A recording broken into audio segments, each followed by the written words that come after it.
Sus invitados son parte de una nación letrada y democrática en donde la conversación versa en torno a libros fundamentales. Radio Sol presenta La República de las Letras, la excusa perfecta para reflexionar acerca de lo que somos o lo que podemos llegar a ser. Bajo, de una estatura que traicionaban apenas unos cuantos edificios de 2 pisos. Acurrugado, polvoriento, el barrio era como un perro viejo abandonado por el amo. Si las lluvias y las nieves de aquellos años tuvieron para él azotes de inclemencia, el buen sol supo resarcirlo en su desamparo con las profundas caricias de sus manos afectuosamente calientes. Y hasta buscó a la llegada de los crepúsculos, en los ojos turnios y legañosos de sus ventanas, el reflejo de sus largas barbas antes de despedirse del mundo y de los hombres. Era la vida, era su rudeza y eran sus compensaciones. Y nosotros los chiquillos de aquella época éramos el tiempo en juego eterno, burlando esa vida que de miserable se hacía heroica. Allá la calle San Pablo, acá el depósito de tranvías y los grandes talleres de la compañía eléctrica. Y entre medias nuestro dolor inconsciente, nuestros aros de hierro que conducíamos con un garfio de duro alambre, nuestros carretones de torcidas ruedas en que hacíamos los Ben-Hur, nuestros ficticios arrestos de Jorquera, Castillo o Plaza, nuestros trompos desastillados o nuestros revolvedores y caballos de polo con que nos disputábamos el derecho a hacer un edipolo. ¿Acaso las calzadas y las aceras, con sus altos bajos, con sus piedras sueltas, con sus pozas, se opusieron al libre curso de aquella nuestra vida de animalillos libres? Pero no importa, éramos niños y no había obstáculo para nosotros, pues lo que hubiera, salvámoslos a costa de empeños que al cabo nos resultaba una sucesión de esfuerzo. Hoy pienso en lo que habría valido la pena para muchos de nosotros si, de mayores, hubiéramos confiado en los brazos del esfuerzo en la realización de nuestras aspiraciones. La vida nos amarró a todos, cual más, cual menos, pero si en la infancia salimos triunfantes, el juego de los años maduros se pudrió en la apatía y el desaliento. ¿Falta de fe? Yo meditaría algún día sobre eso. Mas para ello es necesario primero una ablución en el tibio recuerdo, en la clara añoranza y en la luminosa realidad de aquellos años, en los que sí cabían miserias, rudezas y dolores. Casi no los sentíamos, porque ahí estaban los mayores para sufrir y luchar por nosotros.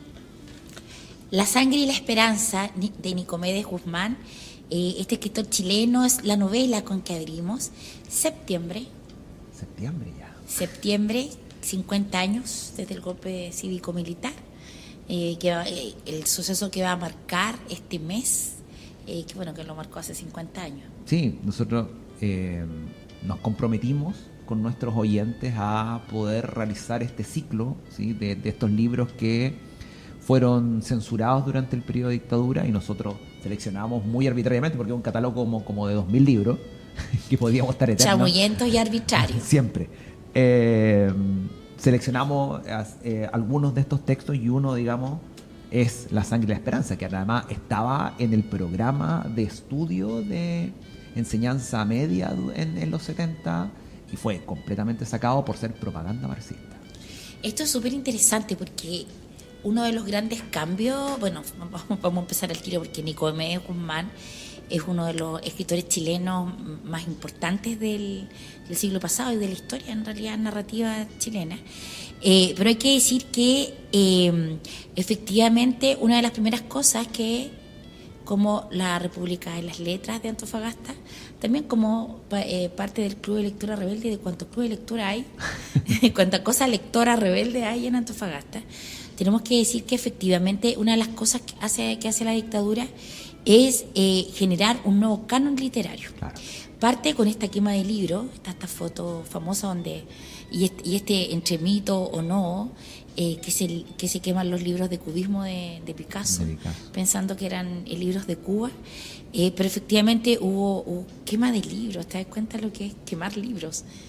Y además, posteriormente, se crea un nuevo canon literario.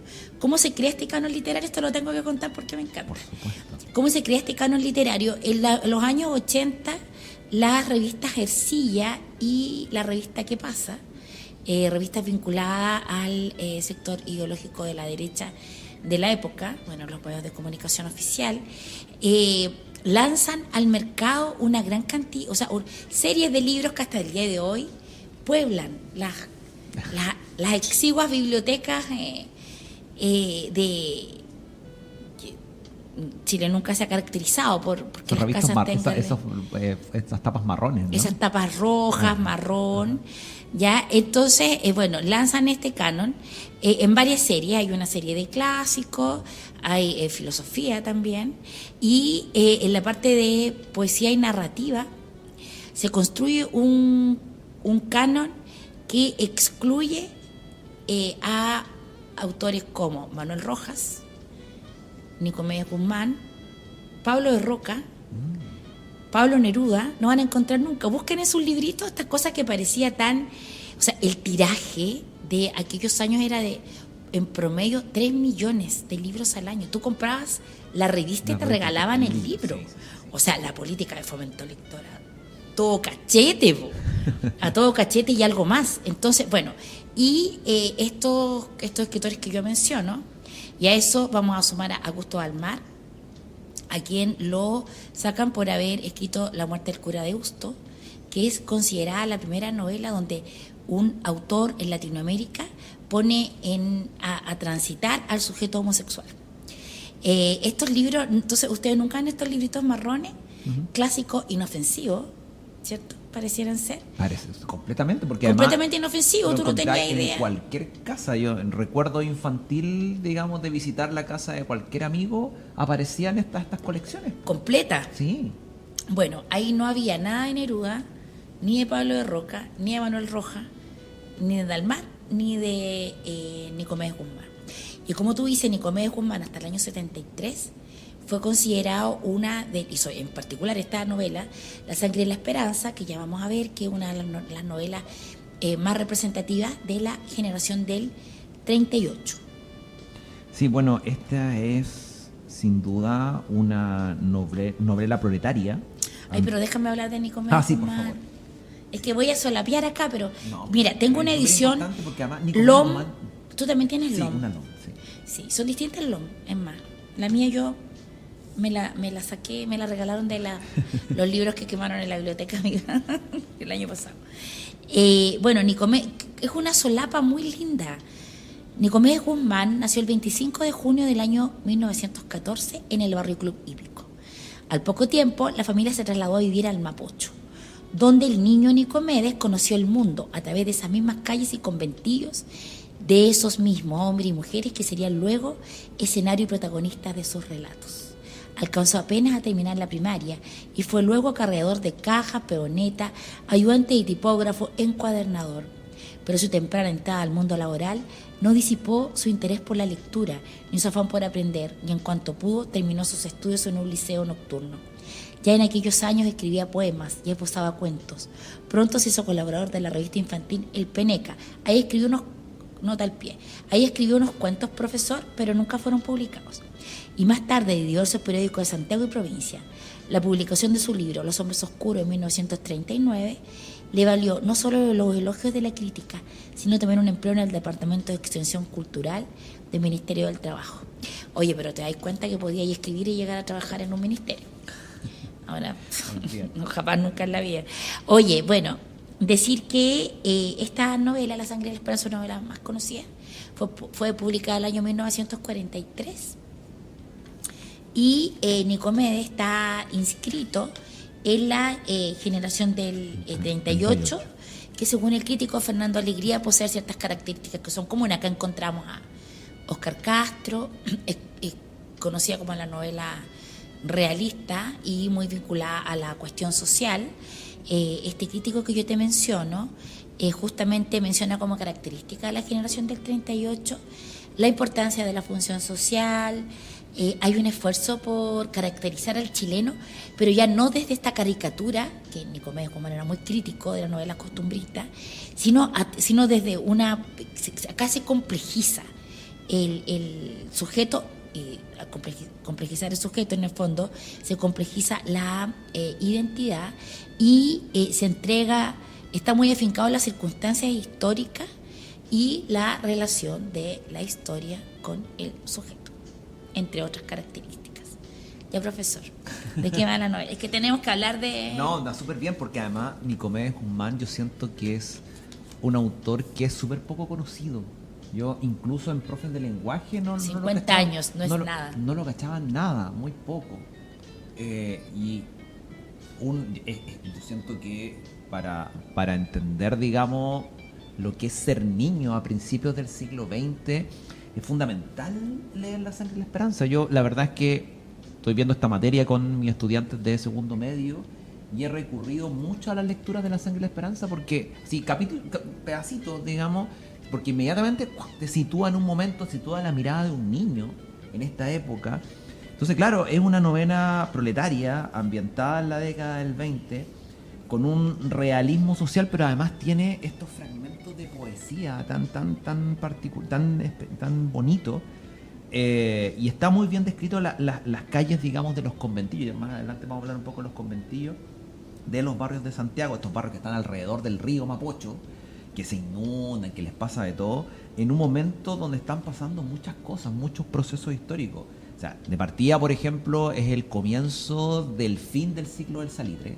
Entonces, en la novela se describen, digamos, cómo los obreros que quedan sin trabajo en las salitreras comienzan a llegar a las ciudades. Y comienzan a llegar, no sé, al sindicato, a la Federación Obrera, porque no tienen dónde vivir, a la Foch. Comienzan a llegar, digamos, a poblar Santiago y a ser partícipe también de estas manifestaciones. Y eso tiene un sentido profundo, porque el obrero del salitre era un obrero educado. De hecho, es acá donde surgen los grandes movimientos sindicales, el año 1905, 1906, 1907.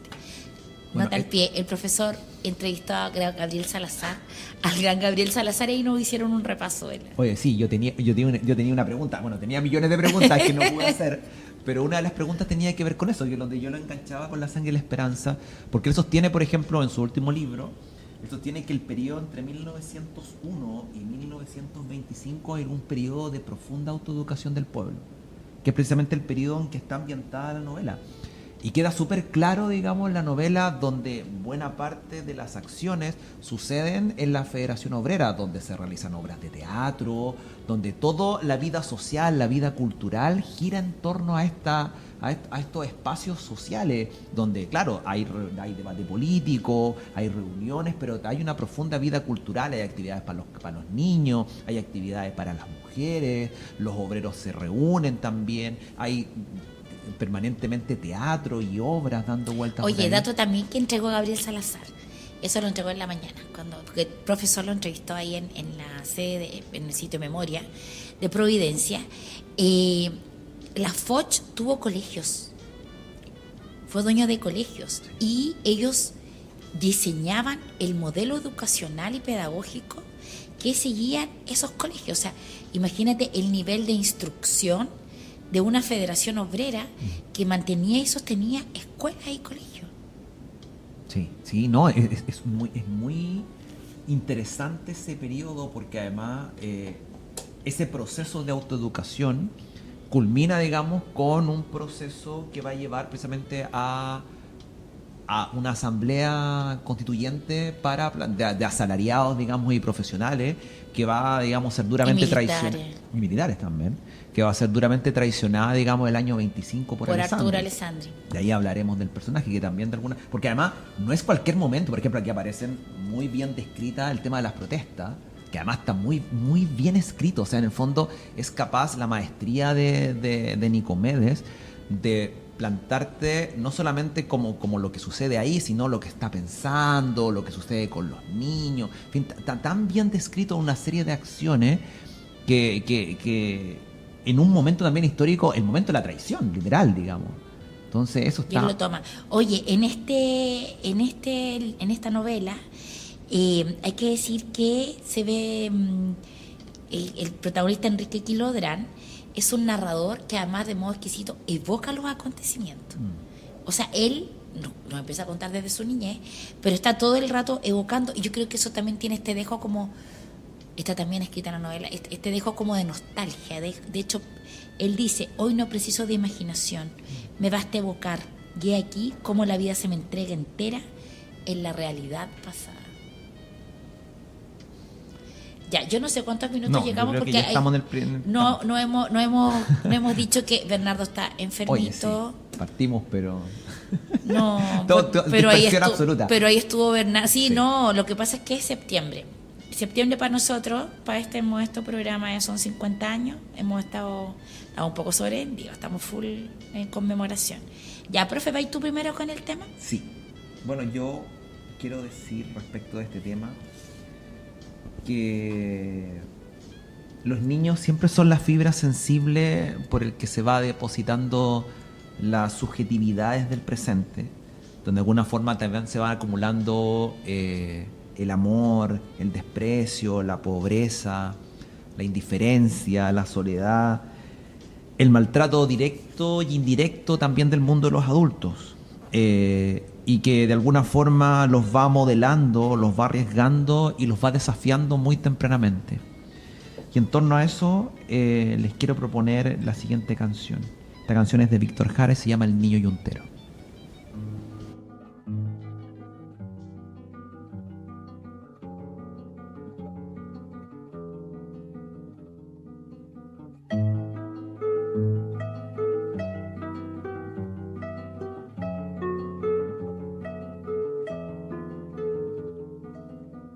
Carne de yugo ha nacido,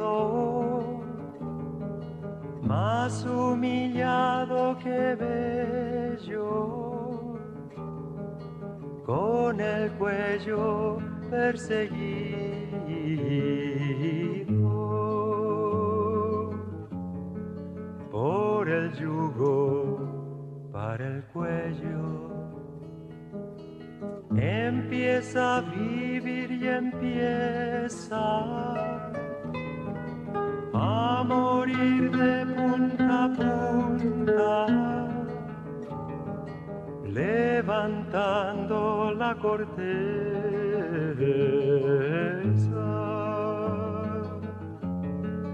de su madre con la yunta. Contar sus años no sabe y ya sabe que el sudor es una corona grave de sal para el labrador. Me duele este niño hambriento como una grandiosa espina y su vivir ceniciento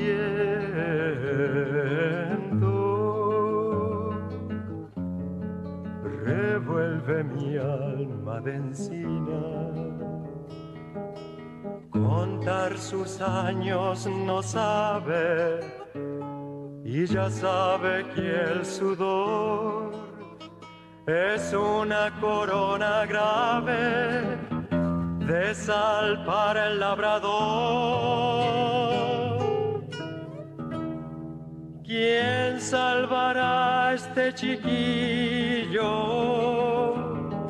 Menor que un grano de avena. ¿De dónde saldrá el martillo?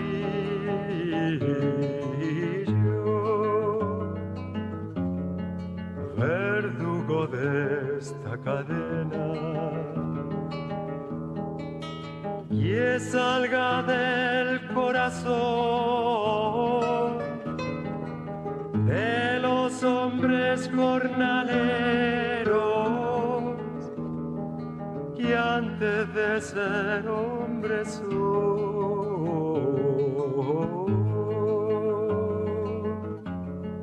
y han sido niños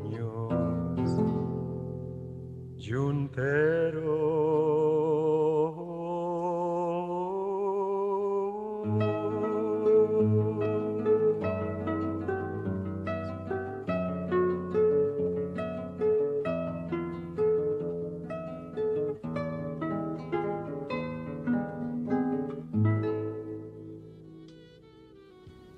Primero de mayo, en esa madrugada no sonó la sirena del depósito tranviario. Eran ya las 8 y el silencio parecía haberse constituido soberano del día. Era la fiesta del trabajo y había paro general. Apenas sonaron un rato las campanas de Andacollo. Luego, en la galería comenzó el movimiento. Los tranviarios salían y se iban a charlar alegremente junto a la puerta principal del depósito. Estaba nublado, pero un viento de regocijo soplaba en las miradas de los hombres. La bruma transitaba por las calles con sus leves pies de rocío, mas los corazones parecían desangrarse en las cálidas espigas de felicidad. «Dame un cuello limpio», pidió mi padre a mi mamá. Yo tomaba mi ulpo mientras leía en un tarro que había sobre la mesa. Avena machacada gavilla. Modo de usar sopa de avena, porridge. Era un tarro en que los colores chilenos jugaban un papel de vivo predominio. Antes había contenido cuáquer, ahora se desempeñaba como azucarero. «Tengo que hablar en el meeting», dijo mi padre mientras ajustaba el cuello. Tenía el rostro prolijamente rasurado y el vago azul del cutis después de la afeitada lo hacía evidentemente distinguido. «¿Sabe que está buen mozo, mi viejo?», bromeó mi madre, pellizcándole la nariz al hombre. «Para ti quisiera estarlo siempre, vieja», exclamó él cariñosamente. «Viejita estarás, pero aún mereces que se te conquiste», agregó. «Y si alguien ha de conquistarte, que sea este pobre maquinista». Tan linda esa parte.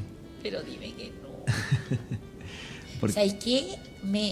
Bueno, lo primero, para contextualizar, que se trata acá una de las huelgas de ferroviario que está prácticamente invisibilizada, como todos los grandes sucesos históricos que realmente importan. Bueno, y que el papá de Enrique Quilodrán es un maquinista. Pero fíjate tú que mi abuela, maravillosa, que cumplió la semana pasada 93 años, lideró una toma de terreno, la de la población Primero Mayo, acá en el sector norte de Antofagasta. Bueno, ya como centro a esta altura, pero fue el año 70. Y fíjate tú que lo que cuenta esto del tarro puesto sobre la mesa me evocó, me dio ese aire de nostalgia de los asentamientos precarios, pero que son cálidos al mismo tiempo y bien cuidados, que no tienen las características de los asentamientos precarios actuales, ¿cierto? En el modelo neoliberal, porque en ese tiempo la gente organizada llegaba a construir sus casas en estos terrenos que eran las tomas, no se llamaban campamentos, pues todo ha cambiado tanto. Pero hay una profunda, porque en el fondo, hay una profunda ética en todo esto, porque en el fondo se podría haber caído en la descripción sórdida de la pobreza, en el sentido de, claro, él describe una familia proletaria con conciencia de clase, con libros en la casa. Hay muchos pasajes del libro hay muchos pasajes del texto donde, no sé, la hermana está leyendo, donde el papá está leyendo. Hay una conciencia también solidaria, la mamá que se preocupa de la vecina, que sale a socorrer, digamos, permanentemente a las dificultades que se van generando. No sé, hay un momento en que, no sé, una señora se la lleva el agua, literal, porque el río se desborda y salen todos a socorrer, salen todos a agarrar. La propia solidaridad de la Federación Obrera, cuando el padre Enrique, por ejemplo, cae enfermo más adelante. Pero hay una manera de describir la pobreza con mucha dignidad, con matices, con complejidades, porque, como le decía anteriormente, se puede caer, digamos, la tentación de describir con mucha sordidez. O sea, lo que pasa es que, y por eso, hacer sufrir al pobre. Y por eso esta generación del 38 se plantea en crítica o contraposición un poco a la novela costumbrista. Mira, te voy a seguir leyendo este fragmento con el que empecé, porque él muestra una familia de una pareja que está enamorada, profundamente enamorada, y que vive enamorada en esta condición socioeconómica que no permea su amor. Es decir, no son estas personas en situación de precariedad que están... No, es el proletariado, sí. Es el asalariado. Mira qué lindo, mira cómo dice.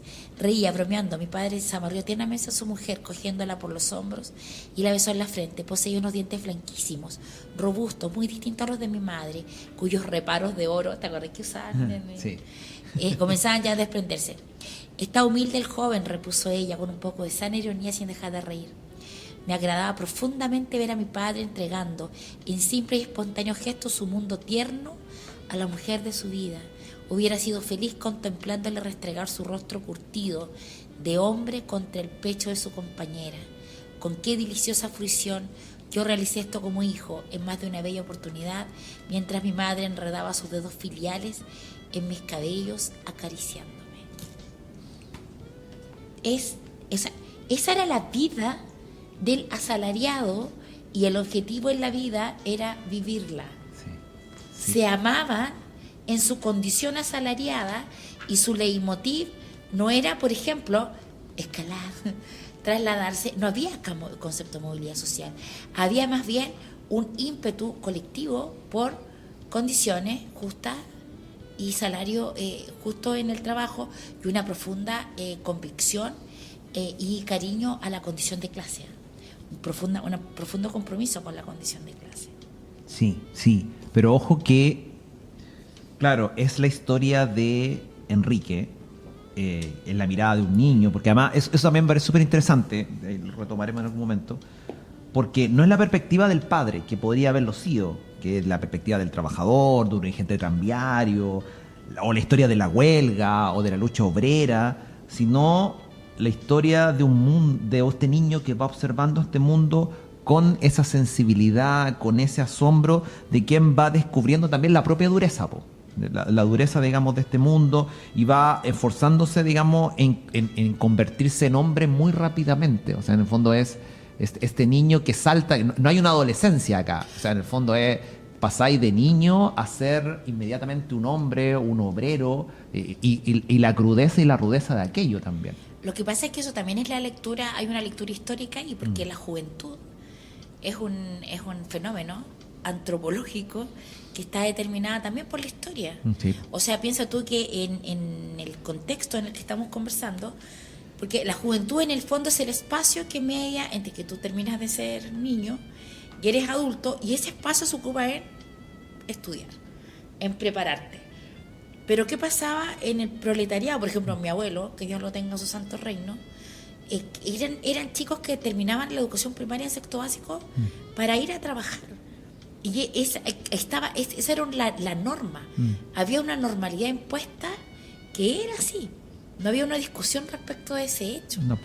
¿Ah? O sea, no estaba esto de ahora en que se ha ido alargando este proceso de juventud, que pasa por esta preparación, y donde hay ciertos conflictos, y donde hay una construcción cultural de ciertos factores que hacen que la juventud sea un tiempo deseable, y ahí tenéis todo un negocio, un mercado. Claro. ¿Vamos con tema? Te toca. Ya. Ay, no sé con qué ir.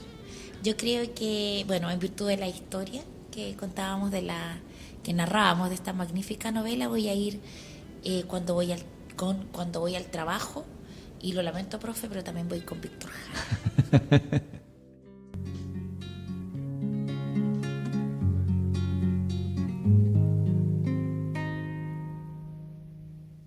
Cuando voy al trabajo, pienso en ti por las calles del barrio.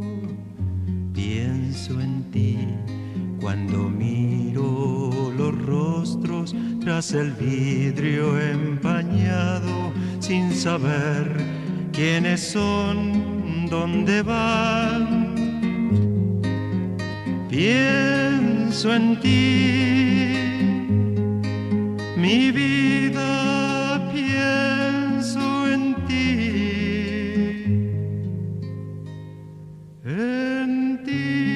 compañera de mis días y del porvenir, de las horas amargas y la dicha de poder vivir, laborando el comienzo de una historia sin saber el fin.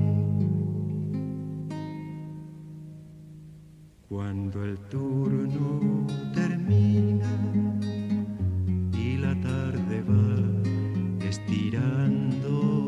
sombra por el tijeral y al volver de la obra, discutiendo entre amigos, razonando cuestiones de este tiempo y destino. Pienso en ti, mi vida, pienso en ti,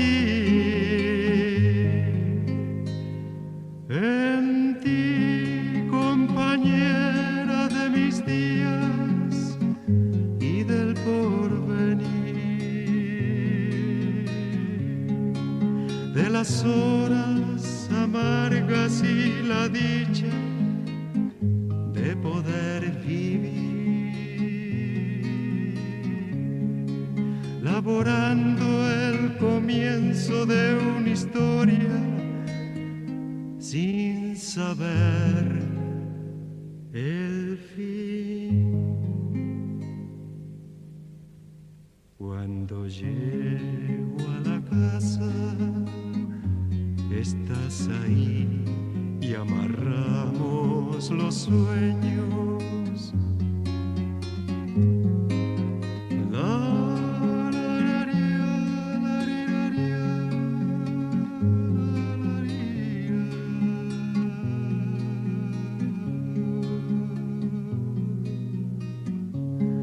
Laborando el comienzo de una historia sin saber el fin.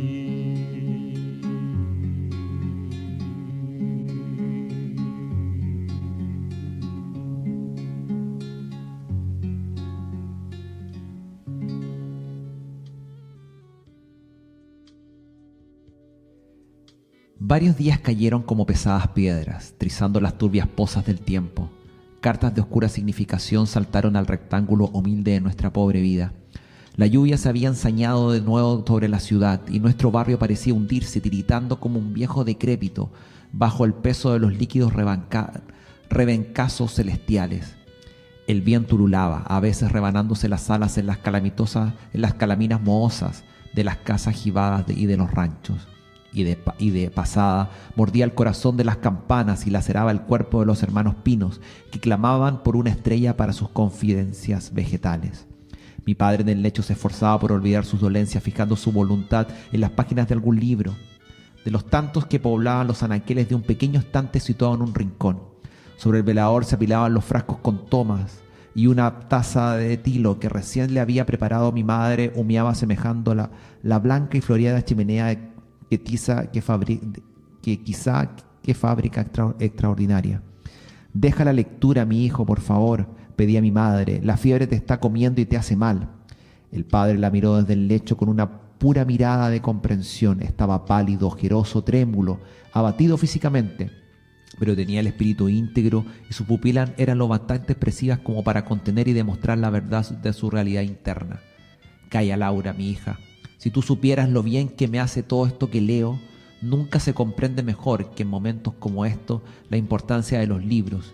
Yo no sé qué sería de los pobres hombres si no existieran los libros, ni quienes los hicieran. Su voz era tranquila, luminosa, entera. Te alteras, Guillermo, mejor es que dejes de leer, necesitas estar tranquilo, viejo. Deja, mujer, no seas majadera. Mira lo que es esto, belleza de pensamiento, desde el título mismo, La conquista del pan. Pero hijo, ese libro lo has leído no sé cuántas veces y cada vez parece más grande. Solo los grandes libros, Laura, pueden leerse muchas veces. Déjame tranquilo, mujer. En mi cabeza quedó rondando el título, La conquista del pan. Pasaba un rato por asociación de ideas, seguramente. Si tenés hambre siquiera, dije a mi madre. Pan, mamá. A esta hora no hay pan mañoso nomás, dijo secamente la señora. Yo quiero pan. Olvidé el entretenimiento que en aquellos momentos me distraía y concentré todas mis energías en la solicitación. Un pedacito de pan, mamacita. Dale un pedazo de pan a ese chiquillo, qué mocoso fregado. Mi padre había desatendido el libro y esperó que mi madre me diera el pan. Martina, atada en su silleta de brazos, empezó a clamar. Tero pan, papá, mamá. Pero hombre, no malenseñas a los chiquillos, reaccionó mi madre. un pedacito de pan, gritaba yo. Tero pan, pan, mamatita. Los clamores de Martina se apoyaban en el callado debilucho de un llanto monótono y sin lágrimas. Pero las lágrimas que no lloraba Martina, había de llorarlas mi madre. Llanto silencioso, sangrante, que le arrancó sollozos cortantes, después que nos repartió a ambos chiquillos un pequeño y único trozo de pan que encontró en el tarro donde acostumbraba a guardarlo. La sangre y la esperanza del escritor chileno Nicomedes Guzmán, nacido el año 1914, fallecido, se me olvidó matarlo recién, el año 1964, era más joven que yo cuando murió. Y escribió, gran productor de novelas, crónicos, poemas y cuentos. Oye, fue parte de un grupo que se llamaba Los Inútiles. Los Inútiles. Pero que lo encuentro maravilloso. Además estaba Manuel Roja, un tipo de apellido Subercasocha, había como pura gente muy de la élite. Y eran Los Inútiles. Y tú sabes que ellos hicieron las primeras ferias del libro. Sí, porque mira, fueron muy prolíferos, muy poco inútiles. Me hicieron acordar a Chepuja. Estuve escuchando una entrevista yo en la mañana de la Fundación Nicomedes Guzmán, que está integrada también por el hijo, que además caché de que era dirigente del Colegio de Profesores. Uno de los hijos, David Guzmán, bueno, hay que decir que se llamaba Óscar Nicomedes Vázquez Guzmán. Sí. ¿Y tú sabes por qué se pone Nicomedes Guzmán? No, cuéntame la historia, por favor. porque Óscar Castro era parte de sus amigotes de la vida. Y ya Óscar Castro ya era popular, entonces no podía ser Óscar Vázquez. Ahora, ¿te imaginas si hubiera sido Óscar Vázquez? No hubiera corrido igual suerte. No hubiera sido tan popular. Y no hubiera tenido tanto éxito con las mujeres. O sea, si soy Nicomedes Guzmán, una da vuelta a la cabeza. Claro. Sí, Nicomedes, pero guau, miau. Y entonces se pone, Nicomedes, y usa el apellido de su madre, como corresponde. Sí, ahí caché también que esta de la Fundación Nicomedes Guzmán, ellos no solo reivindican, por ejemplo, la figura del autor, sino que también una serie de todo el proceso, digamos, de creación de textos durante este periodo, que además tiene que ver con los tipos que encuadernaban, con los tipos que producían periódicos. Entonces hay todo un movimiento de la Fundación Nicomedes Guzmán por reivindicar, digamos, todo ese proceso. Claro, porque ¿qué pasa? Que durante 17 años los volaron. Bueno, ya explicamos ya eso. Oye, antes que tú expliques este bellísimo fragmento, tengo que decir que el mismo autor nos explica que esta novela, La sangre y la esperanza, está hecha en base a cuadros y que él básicamente dividió en 3 partes. La primera, en plano pretérito, es decir, está Enrique Quilodrán hablándonos del pasado, de sus recuerdos. Una segunda parte que hay una retrospección, es evidente, digamos, que está parado en otro lugar y hablando hacia atrás. Y la tercera, que es una continuación de la primera, es decir, de ahí salta de nuevo a los recuerdos. Sí. Uno tiene la sensación, más allá de lo que sucede en la familia Quilodrán, que lo que sucede alrededor en el conventillo es de un desmoronamiento social permanente.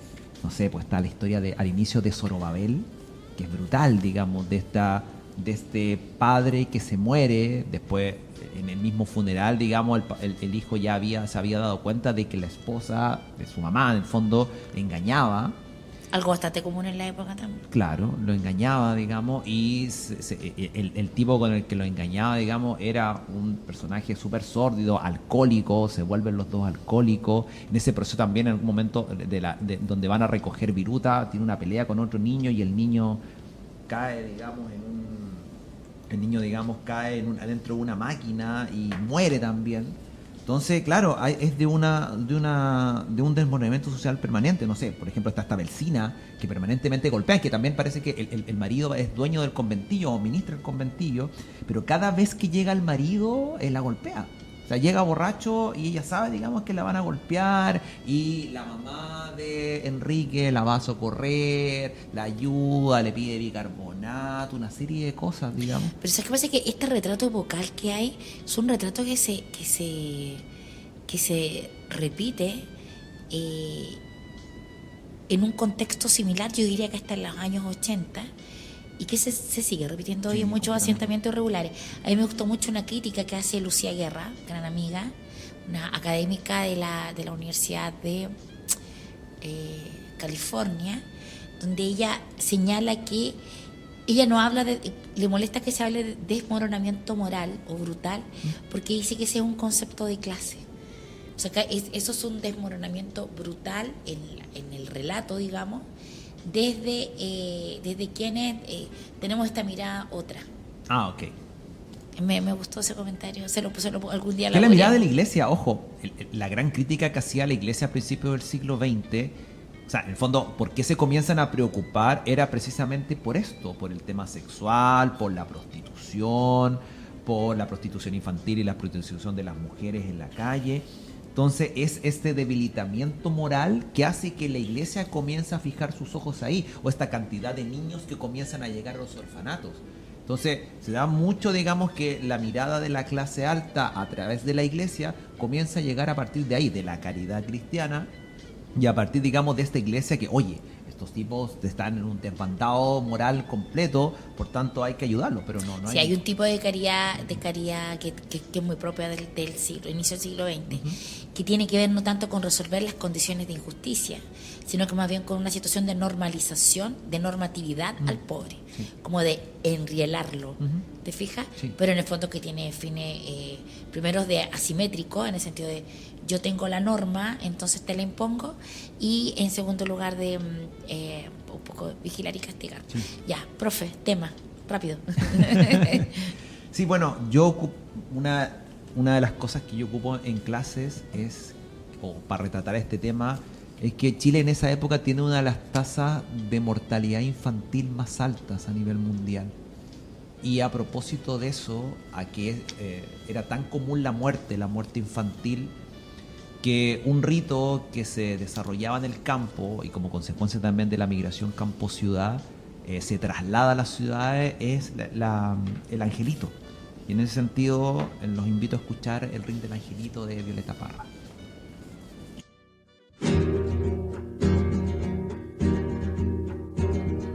Ya se va para los cielos ese querido angelito a rogar por sus abuelos, por sus padres y hermanitos.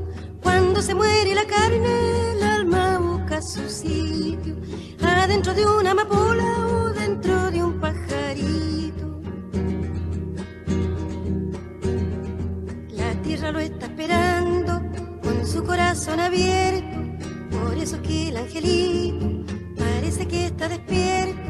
Cuando se muere la carne, el alma busca su centro, en el brillo de una rosa o de un pececito nuevo.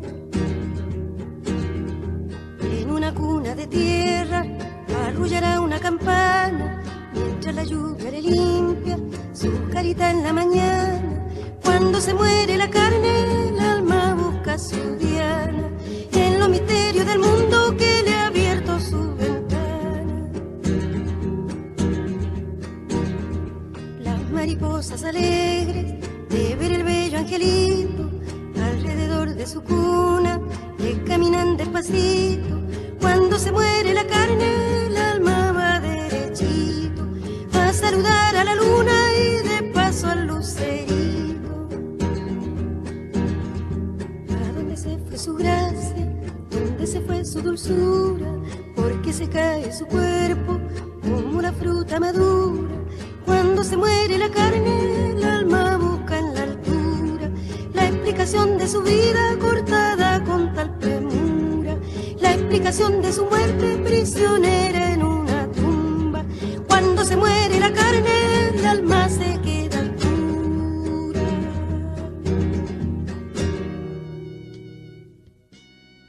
Los días caían perezosos, con lágrimas de neblinas y de lluvias.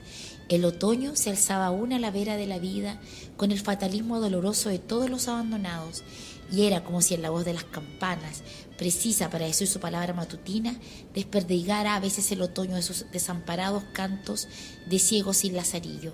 Ahora atardecía, el barrio pobre era como una flor caída en pétalos de bruma, Cuchillos de cobre atravesaban el aire, hiriendo los tejados. Las paredes desconchadas y los vidrios de las ventanas sangraban al contacto de sus certeros filos. «Espérame, Enrique», habíame dicho Sergio Llanos, «quiero hablar contigo». Habíamos estado jugando a la barra y el tiempo había transcurrido entre carreras y gritos. ¿Hay barra? Sí, hay barra. Disparábamos como unos endemoniados. Preso, chica, se me torció una pierna. Desde hace unos días, Llanos, retraído por naturaleza, se mostraba alejado de los entrenamientos nuestros. Esta vez tampoco jugó, por supuesto. «Espérame, quiero conversar contigo. Voy a buscar los libros», había mencionado mientras yo me mojaba la cara para limpiarla del sudor. La sangre y la esperanza de Nicomedes Guzmán. Es el texto extraordinario. Decir que la próxima semana, 12 de septiembre, vamos a seguir haciendo este mismo libro. Ya, despejamos a incógnita entonces. Vamos a continuar con el libro. Vamos a seguir con el la presencia, por supuesto, ya a esta del altura Bernardo, que a última hora se nos enfermó. Porque hemos decidido, bueno, como estamos además en esta conmemoración de los 50 años, también es un libro que queremos masticarlo. Estuvo silenciado tanto tiempo, ¿no, profesor? Y la vigencia que hoy tiene. O sea, si uno dice, bueno, esto describe la situación de los niños al principio del siglo XX, sí, pero la sigue describiendo hoy. O sea, pero nosotros hemos sido testigos. Sí. O sea, en el fondo siguen habiendo Enrique y Quilodrán perfectamente, digamos. El asunto, por ejemplo, del chico que trabaja apenas terminada la educación o sin terminar la educación, es una cosa que nosotros con el profesor conocemos. De hecho, en la Escuelita Rebelde trabajamos en contra de la deserción escolar, aun cuando las condiciones no son han cambiado, o sea, ha cambiado el eje. Aquí tienes chicos que se convierten en padres de familia, o sea, asumen esta responsabilidad familiar, ¿cierto? Hoy en día vemos esa deserción escolar vinculada al mundo del trabajo con una situación más de consumo, ¿cierto? De objetos. La cosa de la moto hoy en día, los campamentos. El tener la zapatilla, el polerón. O sea, el acceso rápido al... A ciertos objetos que tienen... Fetiche, eso, sí. Sí, eso es muy extendido en los cabros. Ahora, en el caso de Enrique, yo les mencionaba, digamos, no es la historia, digamos, de... O sea, en el fondo, en el caso de nuestro protagonista, no corresponde a estos niños que tuvieron que huir del conventillo, que en algún momento yo quiero también comentarlo. ¿Por qué? Porque él de alguna forma tenía una familia mucho más estructurada y eso en este caso lo vuelve distinto. En este caso los problemas de alcohol, de violencia intrafamiliar, de incesto, que son problemas muy comunes de los niños a principios del siglo XX en los conventillos y en las viviendas populares, como los cuartos oscuros, los CITE, etcétera, los cuartos redondos, perdón. Sí, en el próximo programa nos tenéis que dar como el panorama ciudad en ese sentido. Sí, yo la semana pasada participé de un seminario. Me invitaron a participar, la pastoral de la UCN, que era acerca de vivienda, de ciudad y vocación social, algo así, ¿no? Por supuesto la gente quiere que sé cosas, hablaba del tema de la educación, y yo creo que hay una construcción de ciudad que no ha cambiado tanto, han cambiado los conceptos, pero esta segmentación, la segregación, está tan presente hoy como hace 100 años. Sí, pero sí, precisamente, me encantaría porque además tengo harta estadística respecto de los conventillos, hay mucha estadística a principios del siglo XX, vinculadas a la iglesia fundamentalmente, de los catastros que se hacían, digamos. Ahora, yo mencionaba en el caso de Enrique que es distinto en el sentido porque hay una familia, hay una estructura, hay un padre que es esforzado, que es trabajador y que podía transformarse en un buen proveedor e incluso en una especie de héroe. Hay una parte, digamos, que es súper linda, mira. Yo sentía crujir el catre de los vecinos. La mayoría era del personal de la compañía eléctrica y el catre del mismo padre no se libraba de quejarse a esa hora porque como maquinista que era, a veces le valía alguna de las llamadas, se levantaba rápidamente y yo hundido en mi lecho lo veía chapotear lavándose. Lo veía también enseguida calentar el café puro en el anafe de espíritu de vino. De las madrugadas yo tomaba en ese rato mi primer desayuno, pues mi padre, cuando me encontraba despierto, nunca dejaba de participarme un poco del caliente líquido y un trozo de áspero pero sabroso pan candial. Después sentía su ternura de padre sobre mi rostro al estamparse y un leve beso, y en el ligero daño que me hacían sus bigotes. La víscera de su gorra rozaba mi frente. Ahí está la complejidad, la complejización del sujeto proletario. Yo no sé si hay tantas novelas que toman no el sujeto, el guaso, ¿te fijas? Sino que este sujeto proletario, en toda su complejidad y este tejido social además, donde tienes el golpeador, pero también tienes este padre bueno y lo que provoca, porque en el fondo el niño en situación de conventillo está viviendo ambas realidades, también siente que a la vecina le están pegando o las tragedias del niño, pero por otra parte tiene esa calidez de hogar que nos otorga una mirada de la vida que ahora, esto podría ser un panfleto y para mí tiene tintes poéticos, o sea, es muy poético, pero no está en el límite, porque claro, en algún momento no es está tan bien escrito, digamos, que claro, hay referencia a la clase obrera, hay una cuestión muy épica, pero no se pasa, sino que sigue siendo una muy buena novela, muy bien escrita. Oye, ¿tú sabes que fue súper amigo de Pablo Neruda? ¿Nicomé? Sí, de hecho en un momento entran junto al PC, pero yo también escuché una entrevista del hijo Pablo Vázquez y él cuenta que no hay que considerar porque fue así como una pasada. Estuvo en un partido chico, entonces estoy un poco Alzheimer, pero el epígrafe de la primera parte es de Pablo Neruda, del Estatuto del Vino. Hablo de cosas que existen. Dios me libre de inventar cosas. Lo puse. Ya, oye, estamos en la hora, a don Juan lo están esperando. Como todos los martes, 11 de la noche, yo no sé dónde le dirá a su señora que se va. Con nosotros no. ¿Quién sabe? Por ahí. ¿Quién sabe dónde? ¿Quién sabe con quién? Ya, oye, pues vamos a volver la próxima semana. Es pregunta, esperamos que Bernardo se recupere. Con este mismo libro, eso Oye, parece ser cierto. Sí, si no oye, pero está ganas, fantástico. podemos hacerlo todo el mes. Sí, no, pero Sí, te da un montón. Ya, oye, muchas gracias, don Juan, cariño mío. Felicitaciones Fue fantástico. por la tremenda entrevista que le Fue hiciste a Gabriel Salazar, tu mentor, tu guía, historiador social como tú. Sí, hay sueños que se cumplen. Hay sueños que se cumplen. Sí. El mensaje. Esta ha sido la República de las Letras. Muy buenas noches. Buenas noches.